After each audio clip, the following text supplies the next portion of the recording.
Hello, I'm Grita Tita Gita Mayor. Thank you so much for subscribing this channel. Please don't forget to like, comment, share. If you are new, click the subscribe and notification bell so that others will also be equipped about their potential. In this channel, you will receive wisdom for living. We are now on day 304. Winning the prize requires running the race. Our text is found in Galatians chapter 5 verse 7. You were running a good race. Who cut in on you and kept you from obeying the truth? Sabi niya dyan, you were running a good race. So, dapat tuloy-tuloy. Pag sinabi mong running a race, tuloy-tuloy yan. Hindi ka dapat humihinto. Hindi ka na-discourage. So, para mas clear at maintindihan natin, ito yon. Potential is like a soil. Okay, so, yung potential ay kagaya siya ng lupa. Potential is like soil. It must be worked and fed to produce fruit. King Solomon referred to the process of releasing the fruitfulness of men when he said, the purposes of a man's heart are deep waters, but a man of understanding draws them out. Proverbs 20 verse 5. So it means it takes understanding, knowledge, understanding, and wisdom. So these knowledge, understanding, and wisdom are very important because it will equip us and tell us, and syempre, we will know what to do.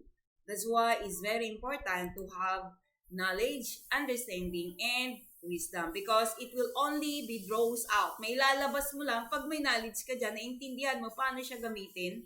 So may lalabas mo. So it means hindi lang na may galing ka, may alam ka, or may kakayahan ka, okay na. So it takes knowledge, understanding. Kailangan natin maintindihan. Now, yun yung sinasabi ni King Solomon sa Proverbs. So that's very important. Okay, so yan. Notice the drawing out of man's potential requires effort. Like the fisherman who brings forth the treasure of the sea by hard work, and the farmer who harvests the fruit of the ground by the sweat of his brow. So man must labor to tap even a portion of God's potential within him. So kagaya daw ng isang fisherman, of course, hindi siya pwedeng magkaroon ng isda kung hindi siya or makahuli ng isda kung hindi siya pupunta sa dagat. At hindi ibig sabihin na pagpunta niya sa dagat, lalapit na sa kanya kaagad yung mga isda. So, he need to exert effort. Kailangan, syempre, meron siyang gamit, pamingwit, o kaya yung net, para siya ay makakuha ng marami. At kailangan din yun ng wisdom to go where are the fish. Remember, si Jesus Christ, nung tinuruan niya yung mga disciples, di ba, buong gabi sila ng isda, wala silang nakuha. But when Jesus told them, iladlad niya sa kabila. Ibig sabihin, alam ni Jesus kung saan. So, bilang isang mangingisda, kailangan niya rin wisdom, alamin kung saan ba maraming mga isda. Hindi lang napupunta ka lang sa dagat at manghawil ka na, o kaya ay mayroon kang dalang net, itapon mo na kung saan-saan lang. So, kailangan alamin mo kung saan banda. Saan ba yung mga fish na kung saan sila ay madami at doon sila nagtitipon. So, dapat pag-aralan din yon. At kung di ba yung sinasabi na ay maliwanag kasi kaya walang isda. So it means alam mo rin, so alam nila kung ano yung timing. So that's it takes understanding, it takes ideas, it takes a wisdom in order to do that. So in order to draw up, mailabas natin yung potential na meron tayo, kailangan din nating wisdom. So paano i-draw out? Wisdom, kailangan mo para magamit mo siya. So, may isa pang sinabi may sinabi pa si Pablo. Tignan natin, ito yon. Okay. The Apostle Paul understood the need to put forth the effort to release his fruitfulness. Do you know that in a race, all the runners run, but only one gets the prize? Run in such a way as to get the prize. Everyone who competes in the games goes into strict training. They do it to get a crown that will not last. But we do it to get a crown that will last forever. So, yan yung sabi ni Pablo sa kanyang epistles na kung saan ito pa yung continuation, sabi sa Corinthians. Ito pa yung dugtong noon na verse. Sabi rito, teka lang. Yan. So therefore, do not run like a man. Running aimlessly, I do not fight like a man beating the air. No, I beat my body and make it my slave, so that after I have preached to others, I myself will not be disqualified for the prize. 1 Corinthians 9:24 to 27. So, in running the race, ang sabi niya, only one gets the prize. That is for the uh, prize na kung saan perishable. But for us, we are running the race wherein the prize is not perishable. So kung sila ay nag-i-exert ng effort, mag-practice, nag-i-exert ng energy, ng time, sacrifice, para lang ma-practice at maging expert sa pagtakbo, how much more for us? Nasabi doon yung ating prize na inaasam is not just, is not a prize that will fade, but a prize that will last. So kung saan, sabi ni Pablo, kailangan continue to run the race.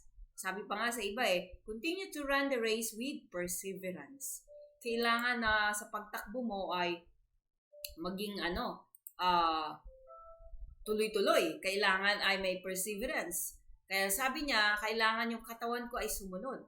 Sabi niya, ay hindi ako tumatakbo na kagaya ng isang tao na walang aim. Siyempre, lahat na tumatakbo, gusto maabot yung kanyang destiny, maabot yung kanyang dulo, maabot yung finishing line.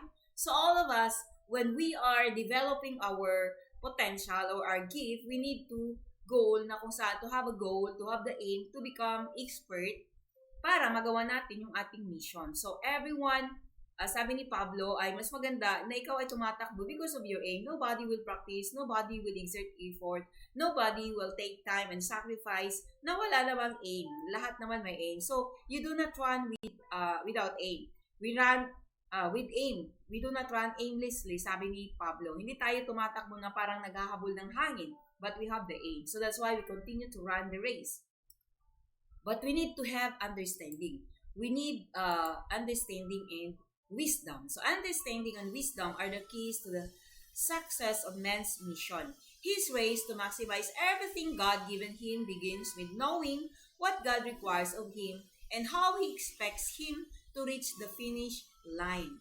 So, understanding and wisdom, yun yung sinasabi ko kanina, di ba yung nakahapon na cultivate and feed. So, dapat ay pag-aralan.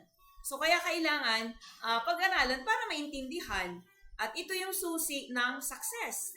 Ito yung susi na maging successful ka sa yung mission. And it's like a race to maximize everything God has given you. Kailangan malaman mo muna ano yung nire-require ni God. Ano yung ini-expect ni God para matapos natin yung ating race. Para matapos natin yung ating pagtakbo, yung ating layunin, yung ating mission.